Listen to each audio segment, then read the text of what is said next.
Ora, muito bom. Bem, vamos então começar o segundo painel da nossa conferência. São 4 painéis e, portanto, este é um dia de trabalho intenso. Os oradores já foram apresentados, de qualquer maneira. Para quem não os conhece, o Tiago Braga está aqui diretamente à minha esquerda, depois Álvaro Costa e Avelino Oliveira.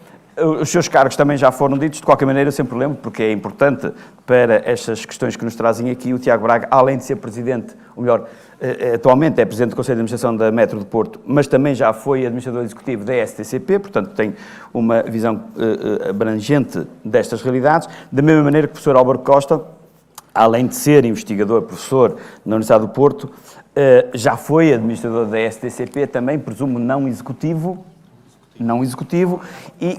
executivo, perdão, pronto, trabalhava mesmo, ok. E portanto, e além disso é o fundador e dirigente da Treno, que é uma consultora que tem muito trabalho desenvolvido em termos de redes de planificação e nesta altura das concessões está a fazer muito trabalho e conhece um pouco, diria eu, a realidade do terreno, que é a que importa. E o professor Avelino Oliveira também, além de professor auxiliar da Universidade de Lisboa, também tem trabalho na área precisamente da mobilidade e do planeamento na área metropolitana do Porto. Bom, portanto, isto aqui é uma equipa do STCP e... Defender a STCP. Também foi, pronto. Mas não executivo, é que não trabalhava.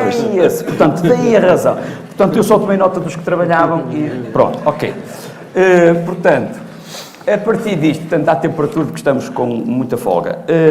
O tema deste painel é o planeamento e a organização regional da mobilidade e dos transportes e o seu contributo para a descarbonização, porque é disto também, enfim, que estamos a tratar aqui, que é, enfim, a melhoria dos transportes públicos para além do benefício para a mobilidade das pessoas, para além das vantagens económicas que poderão resultar daí, tem também, obviamente, um contributo para o atingir, o alcançar das metas de descarbonização, sendo certo que não é o transporte público o grande responsável pelas emissões poluentes, mas é o transporte individual e, portanto, quanto mais se favorecer o desenvolvimento do transporte público, obviamente, haverá a expectativa de reduzir o transporte individual e, por essa via, enfim, a poluição emitida pelos meios de transportes. Enfim, estamos a falar aqui de planeamento, de organização dos transportes, estamos a falar de integração de redes, que teremos que falar da integração de redes dos vários modos de transportes.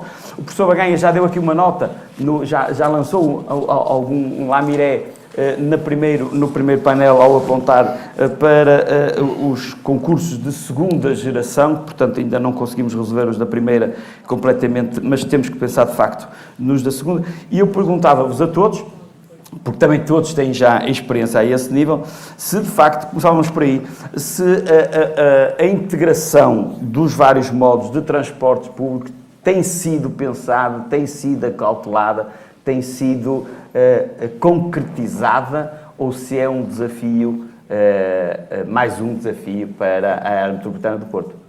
Começava por si. Bom dia a todos. Sim, tem sido, é preciso melhorar, é um processo de melhoria contínua. Antes de mais, cumprimentar naturalmente a Sra. Presidente da Autoridade de Mobilidade de Transportes. É com muito gosto que eu estou aqui, desde logo porque significa que viramos de facto a página do Covid e podemos estar novamente nesta família, nesta grande família que é basicamente o ecossistema de transportes. Aliás, eu diria que estou tão à vontade que só me faltam trazer, se soubesse, trazer mesmo chinelinho, porque parece que estou mesmo em casa com aquilo que são os agentes com que nós, no final do dia, todos os dias, lidamos e interagimos. Eu diria que sim, que tem havido, digamos, esse esforço. No painel anterior, houve alguém que disse que houve a capacidade da STCP, a partir do momento em que a operação do metro se concretizou, de se adaptar, de transformar aquilo que era a sua oferta, de trabalhar numa perspectiva mais de maior proximidade, de maior capilaridade. Porque, verdadeiramente, num ecossistema, e eu nem gosto muito da utilização do transporte público. Eu gosto de fazer a dialética entre o transporte coletivo e o transporte não coletivo, porque no final do dia é isso que tem que definir, digamos, aquilo que é o modo que nós, no desenho, no planeamento deste ecossistema de transporte, escolhemos para ajustar à procura e à procura potencial. Não tem tanto a ver com a natureza da organização, tem mais a ver com o modo de ser um modo coletivo, que tem um melhor comportamento do ponto de vista da utilização de um determinado espaço, que contribui claramente para combater um dos grandes flagelos, e não fugindo à questão da componente da descarbonização, que são metas que nós temos que cumprir, cujos custos, cujo impacto ao nível das alterações climatéricas todos estamos conscientes cada vez mais deles. Há pouco tempo tivemos um furacão em direção a Portugal, era uma coisa evidentemente impensável há uns anos, mas esta dialética em torno do espaço e do tempo, de facto, contribui para, conjuntamente com a questão das ameaças recorrentes das alterações climáticas, com uma das grandes ameaças à ineficiência das cidades, que é o congestionamento de trânsito. Ou seja, o Tribunal de Contas Europeu produziu um relatório há relativamente 2 anos, em que apontavam, este número não é consensual, mas eles utilizavam como referência qualquer coisa como 280 mil milhões de euros por ano, os custos de congestionamento. Basta pensarmos qual é o nosso PRR, para percebermos a escala daquilo que é a ineficiência da gestão, digamos, do espaço e do tempo. E para isso, todos os modos, sejam coletivos, sejam privados, nomeadamente os modos suaves, ou com uma utilização individual, são necessários. Não há modos melhores nem piores. Há modos que tendencialmente têm que se complementar, têm que se articular, no sentido de dar, e às vezes falta-nos um bocadinho essa avaliação. Nós pensamos muito estrategicamente, digamos, o território, mas falta-nos às vezes refletir sobre a perspectiva do cliente. O que é que o cliente verdadeiramente necessita e quer naquilo que é no seu dia-a-dia. Por isso é que também foi referido, relativamente ao PART, o PART é apenas uma componente. Nós temos que olhar cada vez mais para o transporte, para a mobilidade, como um produto.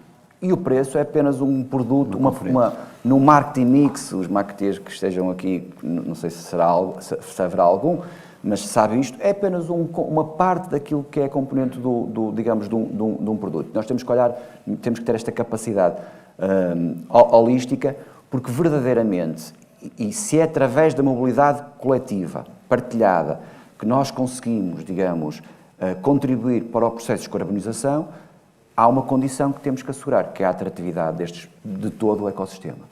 E não faz muito sentido eu dizer que o metro tem uma linguagem contemporânea, que tem regularidade, pontualidade, se depois os rebatimentos com os outros modos não funcionarem. E, aliás, isso tem estado presente nas nossas decisões.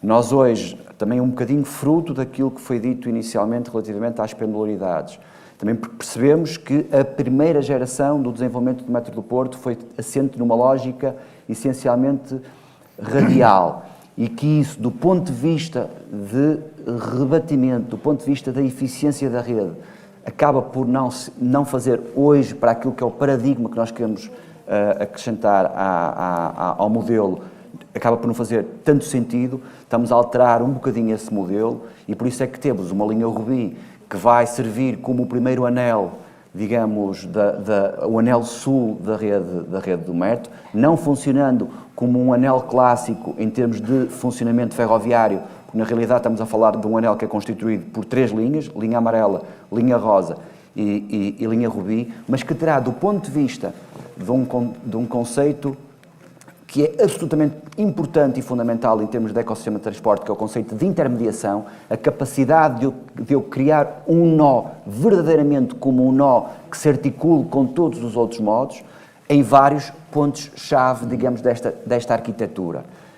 E esta arquitetura tem a ver com os outros modos, Quando nós temos uma estação, quando estamos a desenhar uma estação de metro na estação das Devesas, é porque olhamos para Oliveira das Meias, que já foi hoje referido de manhã, porque olhamos para São João da Madeira, porque olhamos para o VAR, porque olhamos para Espinho, como um mecanismo de nós conseguirmos ter condições de fomentar não só o metro do Porto, mas também os próprios serviços urbanos da CP. E ninguém nos pediu, digamos, essa encomenda. A questão é que quando alguém planeia em termos de ecossistema de transporte, tem que pensar sempre numa perspectiva holística e para além daquilo que é o seu modo de transporte. Quando na estação da VL8, que é na estação, quem conhece Vila Nova de Gaia, portanto é uma paralela à autoestrada, que tem, digamos, um ponto, uma alavanca para nós muito importante, que é o Arrábida Shopping. Estamos a falar de 11 milhões de potenciais, 11 milhões de clientes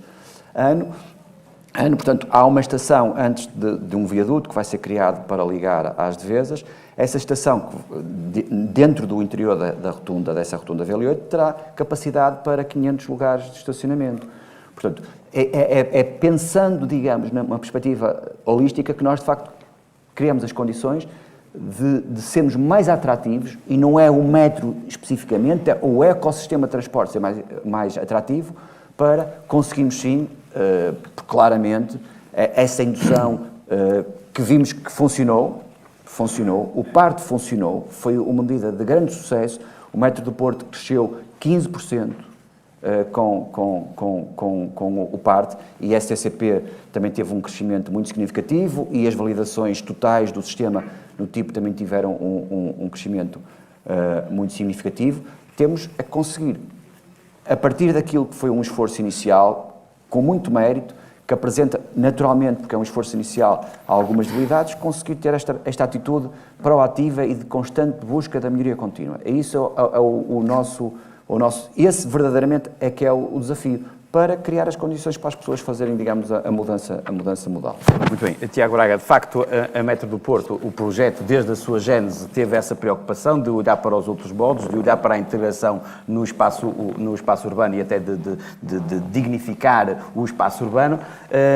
A questão é, Álvaro Costa, se ao nível do planeamento e ao nível das autoridades de transportes existe também essa visão já, e nomeadamente nos concursos que estão em curso, porque não no concurso que está em curso aqui no Porto e nos outros que conhece bem, se já há essa visão holística de pôr toda a gente a puxar para o mesmo lado e com sinergias a ganharem vantagens mútuas. Eu gostava também de começar por agradecer o convite. Não estou tão entusiasmado como o Tiago Braga, que nós fazíamos reuniões antes do Covid e as pessoas são as mesmas, quer dizer, agora estamos a rever as pessoas que já conhecíamos antes, mas não surgiu novas. Pronto, mas falando agora um bocadinho da integração dos sistemas de transportes, eu vou só falar um bocadinho da história. Isto tem sido muito esquecido, a integração, e eu também estive muito envolvido em muitas decisões de sistemas de transportes, no metro e na STCP. Aliás, a rede de 2007 que entrou, foi uma altura que foi o que eu desenhei, portanto, muito complementar ao metro. E tendo passado nas administrações da STCP, mas com muitas decisões tomadas a nível do metro, onde se fez o tarifário andante, na altura falou-se de uma coisa que eu acho que foi para mim, e vendo o meu percurso profissional, que já é longo, o grande erro que nós não conseguimos fazer na altura, que era criar uma empresa comum a gerir os interfaces. E isto depois tem repercussões muito grandes, essencialmente em General Torres. Portanto, General Torres é um desastre. O projeto no metro estava muito melhor do que depois passou à prática, mas não trazendo a CP para o sistema de pensar os interfaces, fez com que muitos destes rebatimentos fossem muito mal feitos. E, portanto, eu acho que nós ficamos com dois déficits, e a estrutura, quer dizer, se vocês olharem para a rede da CP, que agora melhorou um bocadinho, mas eu digo que a CP é uma rede que vai quase aos sítios, não chega lá. Portanto, no fundo é a rede vai a Caíde, mas Caíde não é nada. Quer dizer, nós temos um Marco e temos Amarante, e os comboios ficavam em Caíde. Depois vai a Nino, mas não vai a Barcelos. Quer dizer, portanto, é uma rede que quase chega aos sítios, mas depois fica longe da procura. Pronto, agora eletrificou São Marco, deixou-se cair Amarante, eletrificou-se a linha de Domingo, mas ainda não se vai a Barcelos. Portanto, há aqui questões que, mais que os interfaces, é ir onde a população está. Portanto, e que também isso não acontece. Portanto, agora, sob o topo disto, vem alguém a organizar autocarros numa rede estrutural que não está bem preparada. É evidente que houve uma preocupação em algumas CIMs de fazer estes rebatimentos e, portanto, em alguns sítios diria que as redes de futura geração resolvem esse problema, mas há muitos sítios que não. Porque é preciso ver que estas CIMs, vamos lá ver, o Estado não sabia o que é que demora a desenhar uma rede. Eu desenhei 3 redes nestes contratos de primeira geração e Cascais demorou-me 8 meses, Guimarães demorou-me 8 meses, o Cava demorou-me para aí 9 meses a 1 ano a desenhar a rede, sítios que eu conhecia o território, portanto não é, eu Cava já tinha desenhado e não tem nem Braga nem Barcelos, que é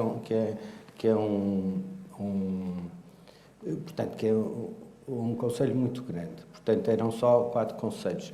A maior parte das redes nesta geração é a repetição que os privados faziam contratualizado.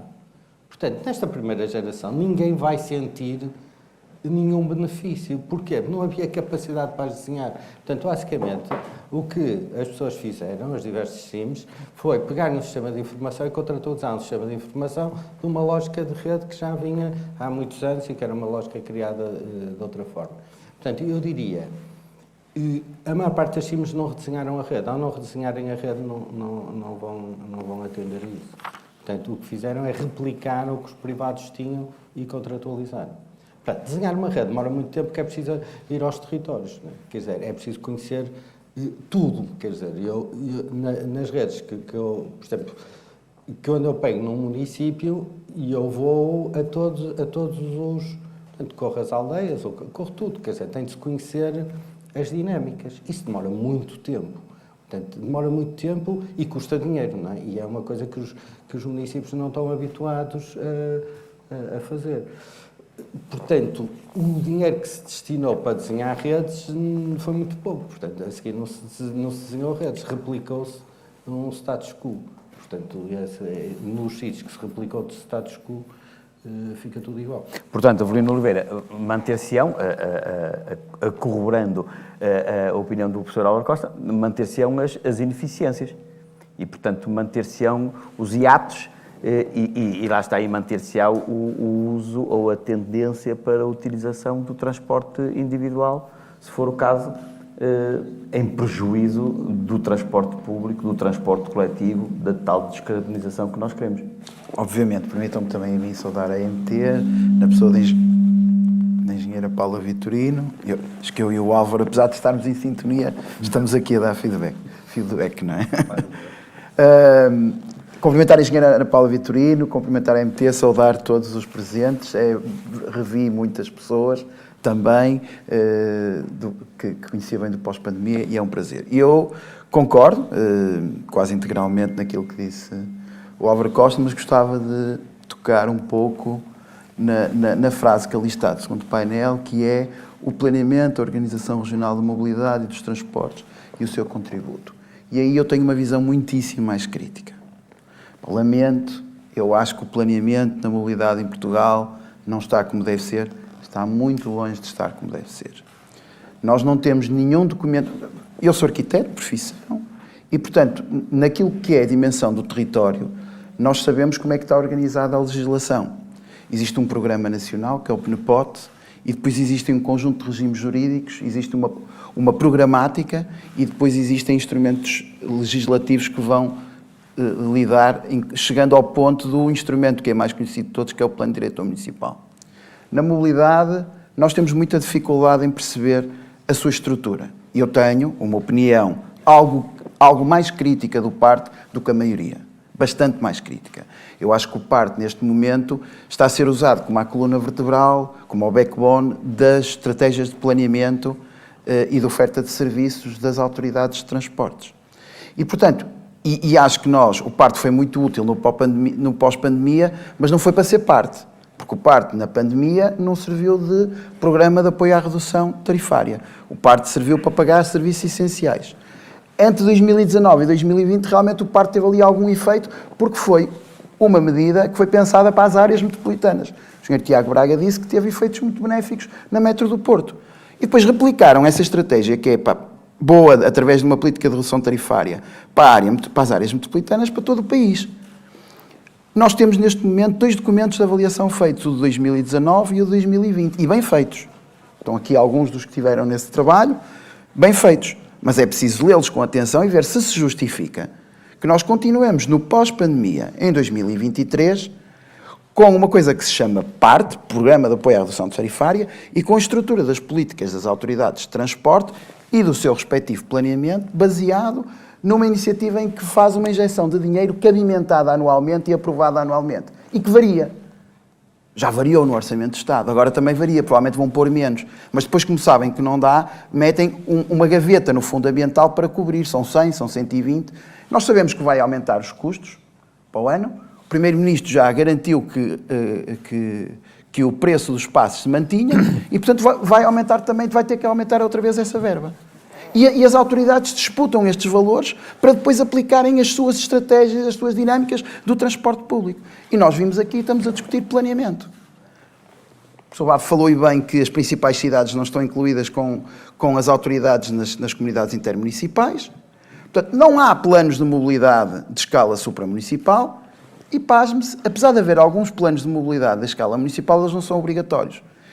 E aquilo que eles têm sido feitos são essencialmente conduzidos para os fundos comunitários, mais uma vez o fito do dinheiro. E nós não podemos ser sérios sobre esta matéria. Estamos aqui um grupo muito consistente de pessoas que têm andado nestes temas há muito tempo e não podemos estar satisfeitos, não podemos estar fechados neste discurso a dizer está a correr relativamente bem. Estamos a fazer algumas coisas, sim, nomeadamente na infraestrutura, na renovação de frota, mas que verdadeiramente nós dizemos assim, não, eu consigo ir ao site do IMT ou a qualquer outro site, porque creio que será no IMT, e vou ver naquela badana lateral, e vou ver os instrumentos estratégicos que ali estão, as brochuras técnicas, aqueles documentos que, diga-se, eu creio que o Álvaro esteve, há aqui muita gente que esteve nessa documentação, que além de não estarem renovados, não estão necessariamente a ser olhados, eu não tenho um documento agregador. Veja bem, nós gastamos no PARTE até agora 897 milhões de euros. Em 3 anos, estamos a chegar à fasquia dos 1.000 milhões de euros. Em 2023 vamos chegar aos 1.000 milhões de euros do PARTE. Mas nós sabemos que não aumentou a repartição modal no transporte público. Ou seja, mas subiu a repartição modal de pessoas a andar de automóvel. O que é que aconteceu nesta questão do PARTE? Aconteceu que as pessoas que já andavam de transporte público andaram em mais transporte público. Outra questão relativamente ao planeamento. Iniciativas de redução tarifária, distribuição das verbas por todo o país. Desde há décadas, não há uma região que tenha conseguido, até agora, além de Lisboa e Porto, colocar um intermodal. A política intermodal é fundamental para as estratégias de transporte público e de transporte coletivo, até, como disse o engenheiro Tiago Braga. Ou seja, nós temos, quem está envolvido nos processos de intermodal sabe a enorme dificuldade, com responsabilidade do Estado. A CP é um adversário da intermodalidade. Quer eles digam, quer eles não digam. A CP, e repito, a CP é um adversário da intermodalidade em Portugal, nomeadamente nas regiões fora de Porto e Lisboa. E não conseguem dizer uma região onde se tivesse criado um intermodal. Temos o Viva Lisboa, o Navegante, e temos o Andante. E estamos a meter, e quase 1.000 milhões depois de parte, não há a recompensa para nenhuma região para dizer assim, não, tu criaste um intermodal, se calhar o teu coeficiente de complexidade é melhor e se calhar isto devia subir, porque esse intermodal obrigou a uma grande estratégia de planeamento e uma reorganização espacial dos próprios municípios, já a combinação de uma série de fatores. Portanto, permitam-me que eu também traga aqui um pouco de certa maneira, este desabafo. mas esta visão, em que nós temos que olhar a ver se a sigla Programa de Apoio à Redução Tarifária deve continuar em 2023. Não estou a pôr em causa o financiamento nem a utilidade que aquilo foi feito. O que eu estou a falar é se nós devemos continuar a ter uma estrutura de iniciativas de redução tarifária. Não sei se ainda está cá o arquiteto Pedro Baganha. Ele falou que os transportes no Porto são gratuitos para os jovens até 18 anos. Epá! Mas e são em Matosinhos também? Só para quem anda nos determinados operadores? E em Paredes são? Então há municípios ricos e municípios pobres que estão a fazer iniciativas de oferecer transporte público gratuito, mas não combinados com outros? Planeamento, organização regional da mobilidade, dos transportes para a sua descarbonização.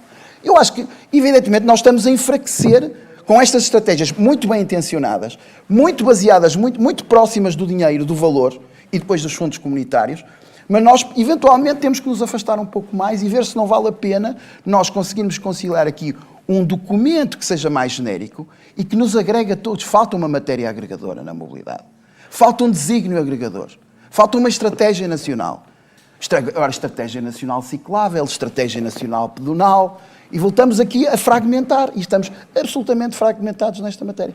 Portanto, desculpem se a minha visão não é mais otimista, mas eu acho que após a pandemia nós se calhar devíamos parar um bocadinho e fazer uma reflexão, um grupo de missão, uma reflexão conjunta e uma avaliação destas matérias. Ok, agradeço-lhe, porque a questão não é estar aqui a lançar laudas a coisa nenhuma, portanto, é para de facto debatermos estas questões. Mas eu vejo que o professor Álvaro Costa queria dizer alguma coisa a esse respeito. Eu queria complementar o que disse, eu queria falar do PAT.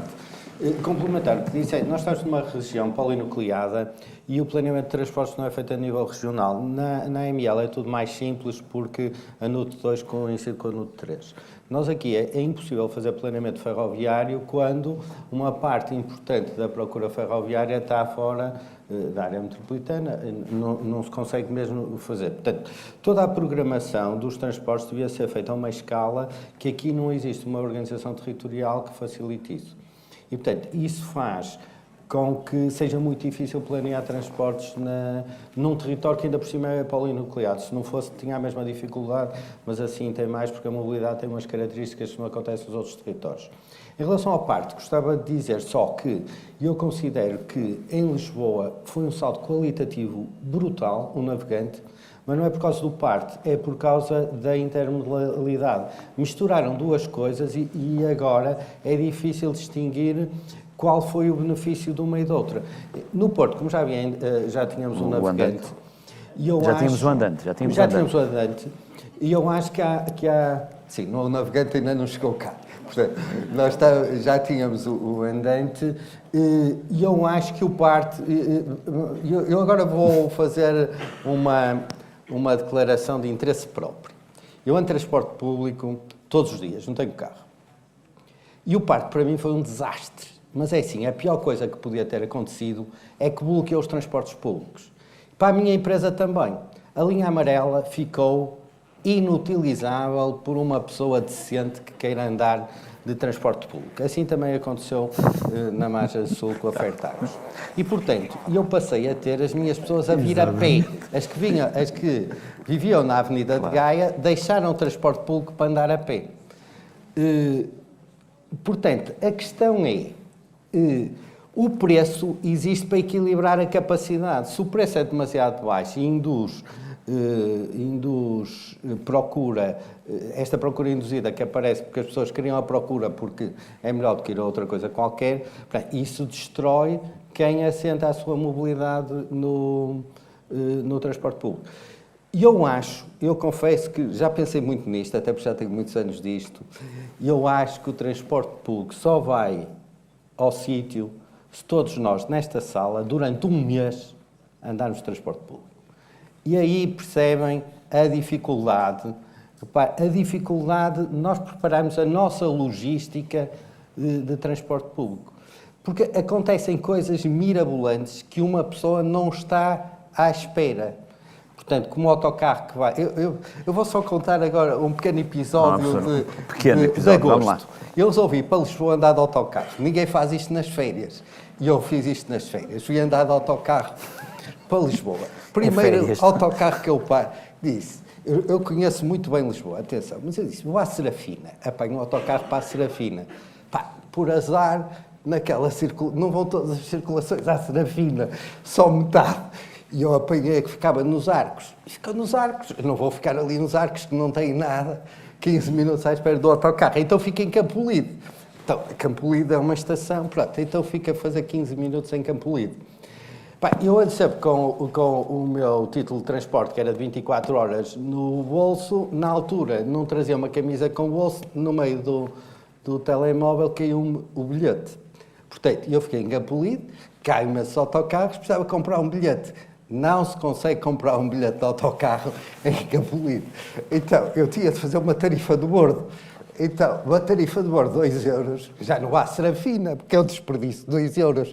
Então, vou procurar a linha mais longa a partir de Campolide, que era para aproveitar bem. Bem, eu digo-vos uma coisa, foi infernal a minha experiência ao longo daquela semana, porque por acaso resolvi ir ao Jardim Zoológico e as paragens do metro estão todas fechadas na zona do Jardim Zoológico. Portanto, eu apanho na avenida depois a querer ir ao Jardim Zoológico, entro na paragem da avenida na linha azul, chego ao Marquês e inverte a marcha. Quer dizer, eu estava no Marquês, tive de ir para trás para a avenida para sair outra vez. Porquê? Porque na paragem da avenida não dizia que a paragem do Marquês estava fechada. Portanto, é assim. Isto é como, e isto não é para não contar como aconteceu numa semana anterior, isto é como o cliente, quer dizer, quando nós não formos clientes e virmos o que se passa se nós quisermos deixar o carro em casa, não fizermos só aquela viagenzinha, eu acho que isto não vai ao sítio. E isto é a minha convicção. É quem decide, tem de dizer assim, não tem carro durante um mês. E então faz tudo o transporte público. E vai perceber que chegar a Penafiel e não haver táxis para ir da paragem cá de baixo, lá acima, é impossível. Não se pode fazer a pé. Os táxis são meia dúzia, são 3. Ainda por cima é um casal. Se o casal faz... Aquilo não dá, porque vai o primeiro e depois já não dá. Portanto, fica sem paragem. Portanto, isto é realidade. Portanto, enquanto nós não andarmos e não virmos a realidade, não percebemos que a realidade não pode ter clientes. Pronto, Pronto, portanto, ficamos a saber que um belo programa de férias, até poderá haver algum operador turístico interessado em lançar pacotes de férias de experiências de transportes públicos nas áreas metropolitanas que, enfim, pelo menos ficar a conhecer a realidade. Mas, enfim, tem um grande fundo de razão, que é experienciar as coisas é diferente do que estar a decidi-las nos gabinetes. Engenheiro Tiago Braga, naturalmente, vocês com mais gente degradam a qualidade do serviço e os Álvares Costas deste mundo sentem-se mais apertados. Vocês estão em vários municípios... E ser mais apertado, e eu tenho confiança com ele, também pode ter a ver um bocadinho com a própria volumetria pessoal. O que deveria ser, também é um incentivo, deveria ser considerado na oferta. É um incentivo à saúde pública. Ou seja, nós... o Avelino, eu não falei do Avelino. Eu não falei do Avelino, mas o Avelino... Eu hoje estou-me a sentir o otimista irritante. Sim, mas vamos cá ver, porque vocês, Metro, lidam com vários municípios, não é? Portanto, sim, não terão essa escala de área metropolitana, mas lidam com vários municípios e, portanto, lidam com vários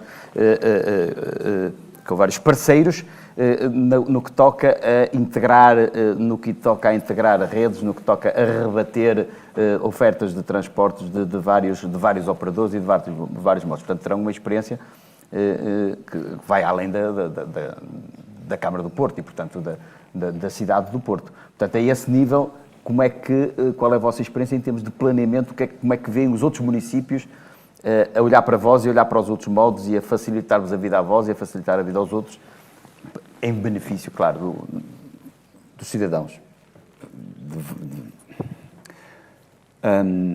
Esse também é um desafio, mas eu, antes de ir a esse desafio, da forma como é que os municípios olham para o Metro do Porto, porque acham que o Metro do Porto é panaceia para todos os problemas da mobilidade, e isso não é verdade, e isso é um desafio, uma ameaça para nós, porque isso coloca uma pressão muito grande, mesmo em condições que nós sabemos, pelos estudos de procura que fazemos, pelos estudos de potencial procura que fazemos, em que depois não há condições para termos um exercício operacional que cubra minimamente aquilo que são os custos de exploração, mas eu não posso deixar de dizer 2 ou 3 coisas relativamente ao PARTE. O PARTE induziu procura. Houve um aumento de procura de 20% ao nível daquilo que foi a venda de novos títulos. Não tem a ver, é verdade aquilo que o Avelino disse, em termos de mobilidade, nomeadamente isso assistiu-se muito com, porque houve mobilidade entre o monomodal, isso até se verificou mais com o STCP, houve uma transferência de monomodal para o intermodal, mas esse efeito de pessoas que se restringiam à cidade do Porto e que passaram a ter uma amplitude de movimentos, e eu estou a dizer isto e estou a pensar muito, por exemplo, nos passes do mais 65, é positiva, é muito positiva. E nós não podemos, não podemos deixar de refletir sobre isso. Com certeza, mas estando a falar de validações, podemos estar a falar das mesmas pessoas. Numa parte sim, mas houve um aumento líquido, houve um crescimento líquido e foi um fator de indução. E foi um fator de indução que também serviu para esta primeira experiência, que nós todos temos histórias, e é verdade, mas também temos histórias lá fora em que as coisas funcionam muito mal, funcionam de uma forma... Eu gosto de olhar para aquilo que nós fazemos de muito bom, como por exemplo, ao nível do tipo, o nosso sistema de intermodal, as características dos nossos títulos, serem cartões contactless, tudo isso, passado 20 anos, continuam a ser disruptivos. E depois nós não podemos confundir 2 coisas. Nós não podemos achar que o PARTE é a base do financiamento do ecossistema de transportes. Não pode ser. E não pode ser, e eu aí partilho daquilo que o Avelino disse, por culpa de uma parte significativa das pessoas que estão nesta sala, porque no momento em que as empresas de transportes públicas também eram atacadas como servidores de dinheiro, ninguém teve a capacidade de dizer não, nós estamos a prestar um serviço público. O serviço público não se faz sem transferências do Estado. Nós não tivemos a capacidade, porque, por isso é que eu gosto de falar no termo coletivo, porque depois a questão do público e do privado alimenta aqui uma dicotomia que tem prejudicado o setor. Tem prejudicado muitas vezes o setor. Nós não tivemos essa capacidade. O método do Porto teve muitos anos sem indenizações compensatórias para um serviço público. A STCP teve muitos anos sem indenizações compensatórias para um serviço público. Portanto, o problema, nós não podemos confundir as 2 coisas. O PARTE teve um objetivo, há um processo de financiamento de todo o ecossistema envolvendo os operadores públicos, os operadores privados, que é preciso discutir e é preciso assumir. E disso iremos falar num dos próximos painéis. Que se vai falar nos próximos painéis. Repare, ao nível da articulação, nós procuramos fazer naturalmente essa articulação com todos os municípios, quer dizer, e obviamente uma parte importante da nossa estrutura de rede é na cidade do Porto, mas nós temos a perspectiva, a Método do Porto tem a perspectiva, e por isso é que quando olhamos para aquilo que é o desenho, digamos, esta perspectiva esta alteração, esta transformação da rede, de uma rede essencialmente radial, numa rede com características um bocadinho diferentes, em que haja essa maior circularidade e essencialmente esses pontos de intermediação, pensamos em Gondomar, pensamos na Maia, pensamos em Matosinhos, pensamos na Trofa, ou seja, nós pensamos num território de uma forma que procuramos ser sustentável, mas acima de tudo adequada àquilo que nós vamos analisando e vamos percebendo quais são os mecanismos, os momentos em que o esforço que foi feito ao nível de transporte rodoviário não permite, digamos, haver, melhoria, porque às páginas tantas, por muitos veículos que eu possa injetar naquela rede, naquele local, naquele corredor, já não consigo ser mais eficiente. Por exemplo, eu sei que houve uma crítica muito grande relativamente à construção da linha rosa no eixo Júlio Diniz. Mas é preciso perceber que o eixo Júlio Diniz, em torno da corredoria, tem níveis de serviço de utilização por parte de autocarros de 1.800 serviços. Não é possível ser mais eficiente quando nós temos 1.800 serviços em torno da corredoria. Como é que conseguimos ser mais eficientes? Alterando o módulo, passando a ter um módulo que é mais eficiente, volta ao tempo e espaço. Porque é absolutamente é absolutamente fundamental. Nós percebemos qual é a lógica que está por trás da decisão, da tomada de decisão do cliente. Um cliente que demora 50 minutos entre a Boa Vista e a Praça da Liberdade vai pensar, mas eu vou de autocarro, vou de táxi, vou a pé, vou de bicicleta, vou no meu transporte particular. Ainda para mais, havendo, e isso foi aqui referido hoje, um aspecto que muitas vezes é deixado de parte, a questão do estacionamento, e eu fico satisfeito que haja esta perspectiva de eliminação do estacionamento, ou eliminação gradual do estacionamento à superfície, porque de facto é um espaço mal ocupado. É um espaço mal ocupado, é um espaço da cidade, há pouco estávamos ali a conversar, estamos a falar de 6 hectares só na cidade de Porto. Mas mais importante que a eliminação é pensarmos também no próprio estacionamento de uma forma integrada. O estacionamento dentro da área metropolitana do Porto, e para ser de facto um instrumento de sua ação ou complementaridade àquilo que é o ecossistema de transporte, tem que estar integrado no SIA, num sistema intermodal andante. Só dessa forma é que há coerência do sistema. Portanto, nós Metro do Porto, temos tido esta articulação com as câmaras. Qual é a ameaça? É que, de facto, e como há este preconceito relativamente ao metro, que o metro, até esta abordagem, esta imagem de modernidade, isso já foi referido algumas vezes e algumas vezes até num contexto de disputa, mas não deixa de ser verdade. Quer dizer, o metro não pode ser visto como um mobiliário urbano, como uma coisa muito moderna, muito bonita. Tem que estar perfeitamente ajustado. E é por isso que no nosso radar, digamos, na nossa estratégia, no nosso roadmap de crescimento até 2030, surgiu o BRT. Porque garante escalar soluções rodoviárias tradicionais, não é por os veículos serem melhores, é porque, de facto, a utilização do espaço é feita com outra racionalidade. Porque é um espaço em ambiente totalmente segregado que consegue os elementos que já foram referidos também hoje, a regularidade, a pontualidade... Resolver as questões com um investimento menor, não é? Além de mais. A frequência. Portanto, são... Ok. Sr. Avelino, queria acrescentar. Queria 2 minutos. Por favor. Eu acho que o Engenheiro Tiago Braga tem muita razão quando diz que, efetivamente, o PART induziu mais passageiros, só que eu acho que nós temos, mais uma vez, que ser cuidadosos nesta matéria. É que essas informações têm dado muitas primeiras páginas dos jornais com leituras equívocas. Nós já enchemos primeiras páginas dos jornais a dizer transporte público subiu em número de passageiros, que é número de passageiros de um determinado operador de transporte. Mas aquilo que nós não conseguimos depois concretizar e que para a população é lido, bom, há mais gente a andar de transporte público. Não, é os que andam, eu repito isto, os que andam de transporte público apanham um autocarro, passam para o metro e passam também para o comboio, porque têm uma ferramenta que lhes permite fazer isso. Ora, como nós não temos intermodais no resto do território, ou seja, não têm no mesmo cartão eu poder usar vários modos de transporte, e eu acho que era relativamente simples, era que o PART condicionasse esse financiamento à criação dos intermodais. Vou ser exagerado, mas em 6 meses nós tínhamos o país todo com processos intermodais criados. Não implementados porque aquilo custa, e estou a ver uma pessoa que sabe bem o que isso custa aqui em frente, e ele sabe que eu sei, mas rapidamente eles estavam. E porquê é que eu estou a dizer isto? Porque só com o intermodal é que, ao bocado falava do pau. Mas vamos falar, não do pau, mas daquele termo que às vezes fugimos, que é o reordem. O engenheiro Tiago Braga falou disso sobre a questão da ligação à política de estacionamento.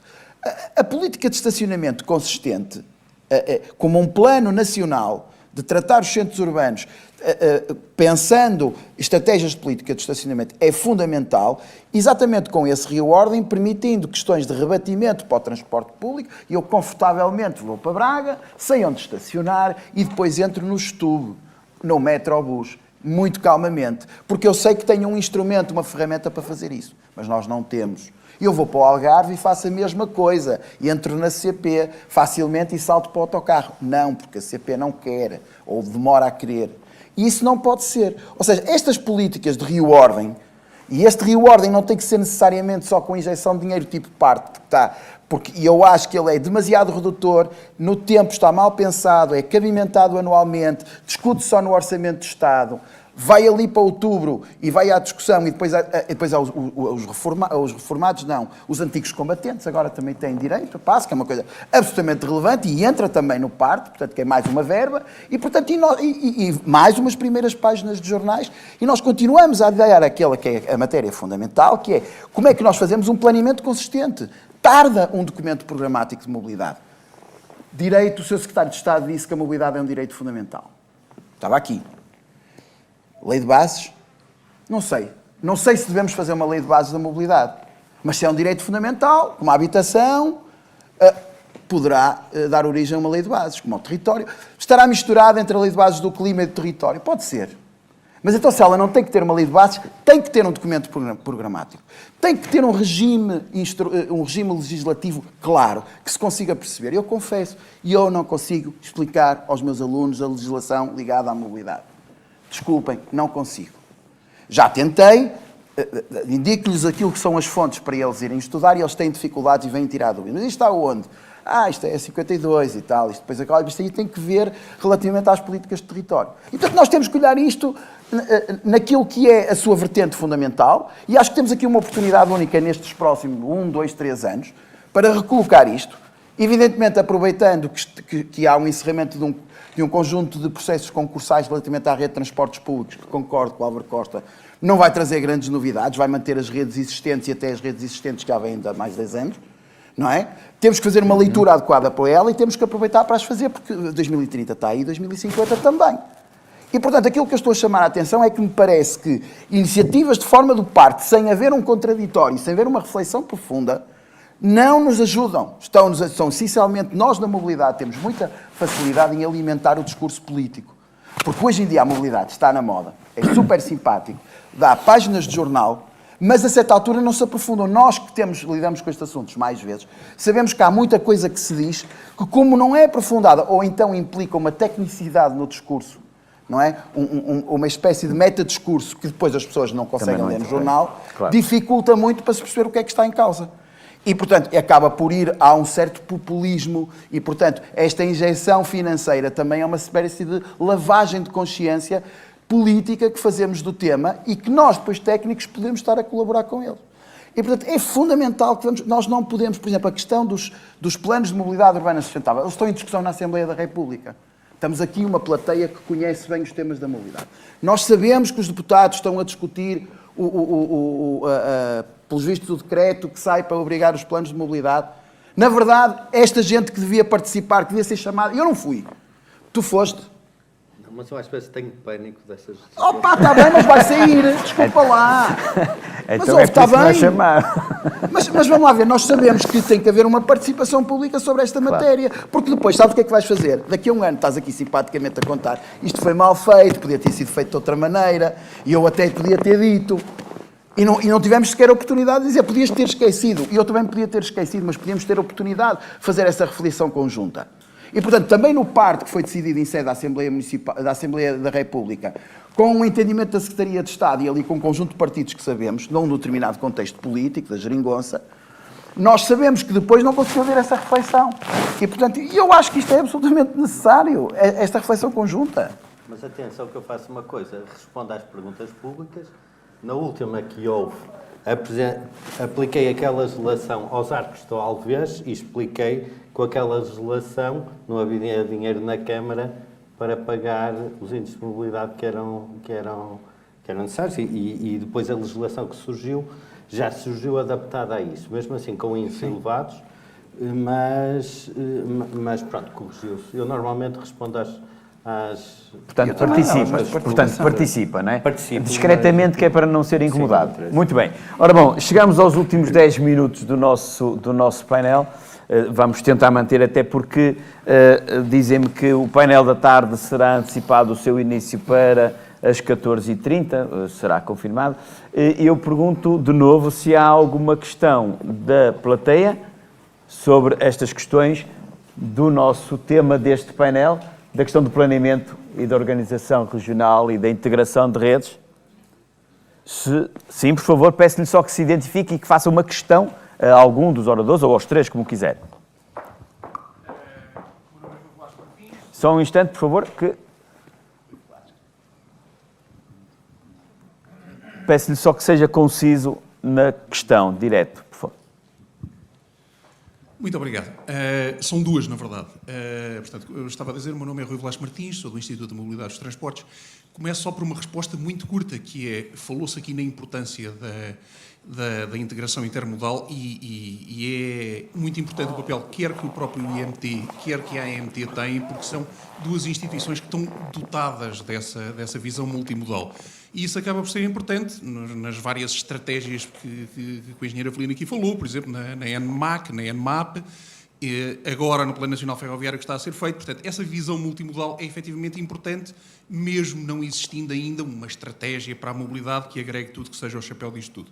Ok. As perguntas muito concretas são, para o Tiago, gostava só de lhe perguntar relativamente à questão da experiência do Metro do Porto, efetivamente, portanto, com esta integração multimodal, como é que foi, quais é que foram os principais obstáculos que encontraram e se hoje em dia ainda existem obstáculos ou se hoje em dia há um funcionamento entre as várias entidades que está perfeitamente definido e que é correto.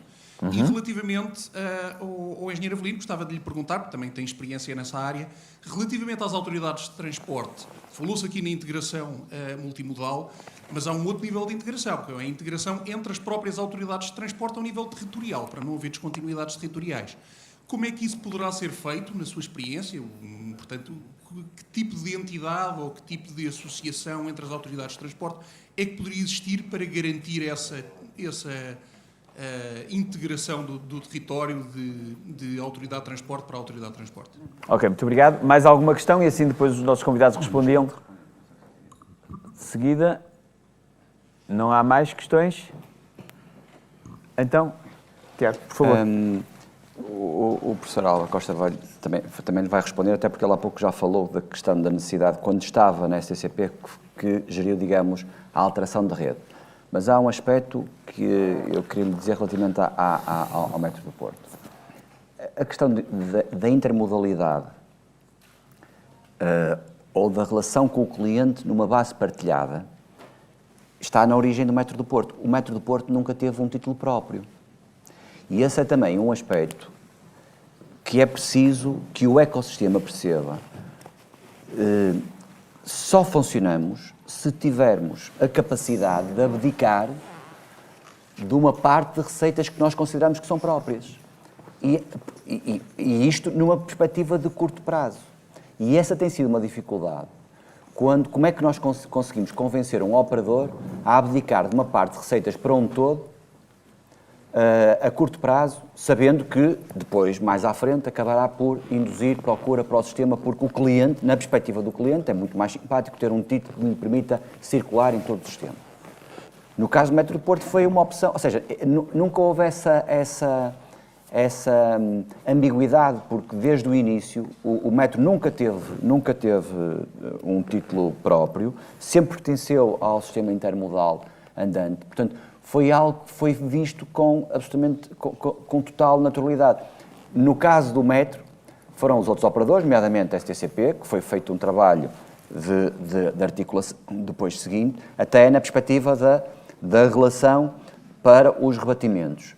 E eu não resisto só a dizer um aspecto relativamente aos rebatimentos, porque hoje de manhã foi referido muitas vezes esse tema, e eu não estou seguro. É com certeza um aspecto fundamental, mas nós temos como premissa que o rebatimento só se possa fazer em grandes estações intermodais. Pois eu acho que isso é redutor, porque os rebatimentos também podem e devem ser feitos em linha, porque são rebatimentos mais sustentáveis, mais eficientes. Haver algum empalme entre carreiras não significa que haja concorrência entre carreiras, significa que há complementaridade em carreiras. E muitas vezes este tema da intermodalidade também foi prejudicado porque nós buscamos sempre o optimal e não percebemos que às vezes com pequenos incrementos, sem grandes custos de investimento na infraestrutura, conseguimos ter melhores condições de rebatimento, nomeadamente quando ele é feito em linha, mas necessita, obrigatoriamente, de uma grande cooperação institucional e de compatibilização e de complementaridade de horários. Só para corroborar, eu fui administrador da TIP antes da TIP ser criada. Portanto, a TIP funcionou em modo informal durante um ano. Eu fui executivo não tendo o título. Portanto, no fundo eu saí da STCP quando se criou a TIP, tendo eu administrado a TIP durante um ano antes dela surgir. E, portanto, é isto, que este problema da intermodalidade, e quando eu há bocado falava da diferença do navegante para o andante, é que o problema da intermodalidade aqui no Porto nunca existiu. O tarifário é territorial desde a criação do metro, porque o metro não criou tarifário. Portanto, não há um tarifário metro. Portanto, criou-se o andante, que foi logo um tarifário comum, e essa foi uma das questões. Muita coisa foi feita comum, quer dizer, a tensão da alimentação do elétrico é igual à do metro, a distância de carris, o carril, as rodas. Há muita coisa que é comum aos elétricos e aos metros, e quando eu falava há bocado que não conseguimos fazer isso com as interfaces, não conseguimos fazer com as interfaces nem com a informação ao público por causa da estação de Campanhã. Se vocês forem à estação de Campanhã, o que parece um metro num sítio, parece quando é tipo é uma coisa, quando é a CP é outra, e portanto a informação ao público na estação de Campanhã é inacreditável, porque nós temos quase um sinal pictórico semelhante que quer dizer uma coisa no metro e outra coisa na STCP. Portanto, e isso lança uma confusão no cliente. Portanto, foi duas coisas que não conseguimos fazer. Eu gostava só de falar uma coisa na intermodalidade, porque é preciso ter cuidado. Eu trabalho muito para as áreas rurais e fui confrontado na segunda-feira com uma situação que é um município que tem 4 autocarros, e entre o resto da rede, tem 4 autocarros, tem receita de 4.000 euros. A bilhética era mais cara para ser intermodal do que a receita que o município tinha nessas três linhas. Portanto, e quando eu dizia há bocado os regulamentos, é um pouco isso. É assim, os regulamentos não podem ser feitos em Lisboa e no Porto. É assim, tem de se chamar pessoas destas áreas para perceberem que há custos que estão a ser colocados na mobilidade nas áreas rurais por questões que têm a ver com coisas que nós acreditamos e que têm de ser assim. Mas implementar nessas zonas é impossível. É mesmo impossível. O custo não é comportável. Portanto, e ali só as máquinas, os validadores para aquelas 4 linhas custavam mais. Já não era a gestão. A gestão anual custava 2.000 e tal euros para terem Wi-Fi e ter tudo. E a receita, 2.000 e tal euros por autocarro, portanto custava 8.000 euros, e a receita das 4 linhas é 4.000 euros. Isso não é execuível. Assim, mais vale estarem fora do sistema e não ter esta ideia que tudo tem de ser intermodal. Não, tudo tem de ter um valor. E enquanto nós não virmos o valor, e não no que nós acreditamos, mas no valor criado pela solução, as coisas não vão ao sítio. Ok. Avelino, por favor. Antes de mais, obrigado. Desculpem, está-se a ouvir bem? Natural, com o fio. Devo ter aqui boicotado aqui alguma coisa. Não sei se me estão a ouvir bem. Acho que sim, eu seguramente. Sim. Bom, antes de mais, ao Rui Velasco, que é do IMT, e já tive o prazer de trabalhar com ele, fazem um trabalho fantástico. Se calhar não disse uma coisa que acho que é importante, que é tanto no IMT como na AMT, há um empenhamento e há um conjunto de corpo técnico sempre muito empenhado de colaboração, interligação. E às vezes algumas das críticas que fazemos a isto são transversais e não especificamente direcionadas. E então, no caso da AMT, que é uma entidade reguladora que procura ser muito próxima das próprias autoridades de transporte e que, no fundo, ajudou a nascer todas as autoridades de transporte intermunicipais e municipais, e tem um historial dos últimos 5, 6, 7 anos que é muito interessante relativamente ao trabalho produzido. E gostava de deixar essa nota. E, portanto, isto porque se falou, o Rui colocou aqui a questão das autoridades de transporte. É óbvio que as competências das autoridades são reduzidas, a sua forma de organização é deficiente e o próprio instrumento jurídico, a Lei 52, que as determinou em 2015, está manifestamente desatualizado, precisava de um upgrade relativamente a esta matéria. Porquê? Porque, na verdade, as autoridades de transporte, nomeadamente intermunicipais, cresceram muito, capacitaram-se muito com os técnicos. Temos que ser sérios. Uma coisa que surgiu praticamente sem nada, sem pessoas lá, sem ninguém que tratasse os assuntos, que nem sequer tinha o registro em si das linhas, de repente, em 5 anos, está hoje muito mais preparada para o fazer e já acaba por ter a ligação com os municípios. Houve um grande crescimento, mas não houve um aumento de competências. E em muitos casos até se perderam. os municípios foram resgatando, até com o interesse de serem eles próprios a gerir o tal parte. E, portanto, manifestamente, as competências das autoridades têm que ser reorganizadas e eu acho que nas componentes que estão fora da mera operação. E deixem-me só com isto terminar, que eu acho que ainda não está toda a gente com tanta fome quanto isso, que é, nós falamos insistentemente na questão da linha, do autocarro, do percurso, da oferta, da cobertura, mas há conjuntos de coisas que são tão relevantes para a utilização de transporte público que não têm nenhuma programação nacional e que não têm, e que, em geral, as competências das autoridades de transporte estão absolutamente mitigadas, nomeadamente as intermunicipais. E uma delas é os interfaces. Aí concordo com o Álvaro Costa. Eu ando muito de interface, eu tenho uma vida dividida entre Porto e Lisboa. É inacreditável aquilo que a gente passa, quem conhece a matéria, aquilo que a gente passa nos interfaces de transporte. E não tem sentido, não tem sentido que, por exemplo, a Gare do Oriente, que é uma interface multimodal, tenha erros crassos de funcionamento. Não tem sentido que Sete Rios, para falar de Lisboa, seja o que é, o Porto construiu o seu primeiro interface intermodal, agora inaugurou.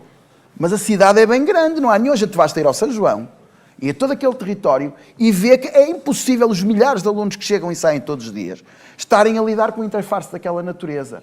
Os interfaces no centro da cidade, olhar para francos e na verdade, ver como é que se pode fazer ali rebatimentos.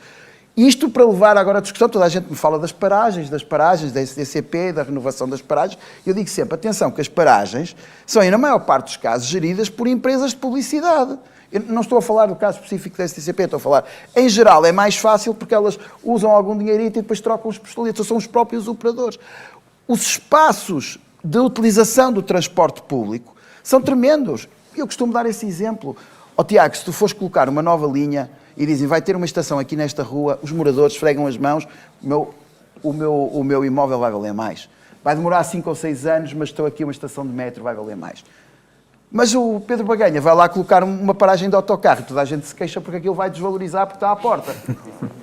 E, portanto, isto porquê? Porque existe uma relação entre a qualidade espacial do desenho urbano que está inerente às diferentes tipologias de transporte. Por isso é que o metrobus está a ser tão apetecível, apesar da sua diferença para o autocarro não ser assim tão grande, e ele incorpora um conjunto de dinâmicas de espaço público e de reorganização que é muito superior e que nos leva a outras dimensões e que nos espalha. Portanto, aquilo que eu digo é, nós temos que olhar efetivamente para esta matéria.